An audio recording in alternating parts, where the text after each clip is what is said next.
இப்போ நம்ம ஸ்க்ரீனில் தெரியக்கூடிய எலாஸ்டிக் பின்னு தான் நம்ம ட்ரா பண்ண போகிறோம் கட்டையால்.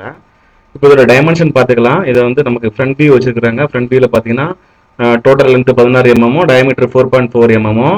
அந்த ஸ்லீவோட திக்னஸ் பாருங்கள் 0.75 mm கொடுத்துருக்காங்க. சேம்பர் 30 mm, 1 mm லென்த்துக்கு கொடுத்துருக்காங்க. சைடு வியூவில் அதோட ஆங்கிள் கொடுக்கல, ஆனால் அந்த உள்ளுக்குள்ள இன்னர் டயமீட்டரோட லென்த் வந்து 1 mm கொடுத்துருக்காங்க. இப்போ நான் வந்து ஃபர்ஸ்ட் சைடு வியூ தான் ட்ரா பண்ண போகிறேன்.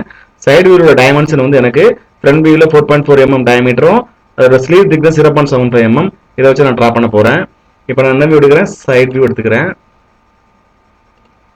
சைடு வியூவில் 2 சர்க்கிள் ட்ரா பண்ணுறேன். மேஜர் டயமீட்டர் ஒன்று வரைஞ்சிட்டாங்க. அதுக்கு டைமென்ஷன் கொடுக்குறேன். அதோட டயமீட்டர் பார்த்தீங்கன்னா 4.4 mm டயமீட்டர். ஓகேங்க. ஃபிட் ஆல் இன் கொடுத்தோன்னா நமக்கு ஸ்க்ரீன் வந்து நமக்கு சின்னதாகிக்கும்.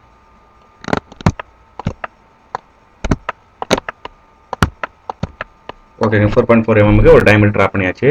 அதுக்கப்புறம் ஸ்மாலர் டயமீட்டரோட டயமீட்டர் வேல்யூ என்னன்னா நமக்கு ஸ்லீவ் திக்னஸ் 0.75 என்ன, ரெண்டு பக்கமும் நம்ம ஸ்லீவ் இருக்குங்களா, 0.75 0.075 ரெண்டு 1.50 வருது. 4.4லேருந்து 1.50 மைனஸ் பண்ணோம்னா அதான் நமக்கு செகண்ட் டயமீட்டரோட வேல்யூ 2.9 mm. ஓகே. இப்போ நம்ம என்ன ட்ரா பண்ண போகிறோம்னா ஒரு ஆங்குலர் லைன் ட்ரா பண்ணிக்கிறேன். டாப்பில் centre point exact centre point ஒரு ஆங்குலர் லைன் ட்ரா பண்ணிக்கிறேன். அதை அப்படியே நான் மிரர் பண்ணிக்கிறேன். பாட்டம் சைடுக்கு அந்த ஆங்குலர் லைனை நான் மிரர் பண்ணிக்கிறேன். மிரர் பண்ண பிறகு இப்போ ட்ரிம் டூல் எடுத்து தேவையில்லாத லைன்லாம் ட்ரிம் பண்ணிக்கிறேன்.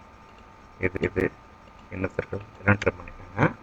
இப்போ டைமென்ஷன் கொடுக்க போகிறேன். சைட் வியூவில் பாருங்கள், கரெக்டாக அந்த ஸ்மாலர் டயமீட்டரோட லென்த் எவ்வளோ இருக்குது? 1 mm கேப் இருக்குங்க. அதை தான் நான் கொடுக்க போகிறேன். டைமென்ஷன் கன்ஸ்ட்ரெயின்ட் ஐக்கானை யூஸ் பண்ணிவிட்டு இந்த இதுக்கு உள்ள டிஸ்டன்ஸ் எவ்வளவு?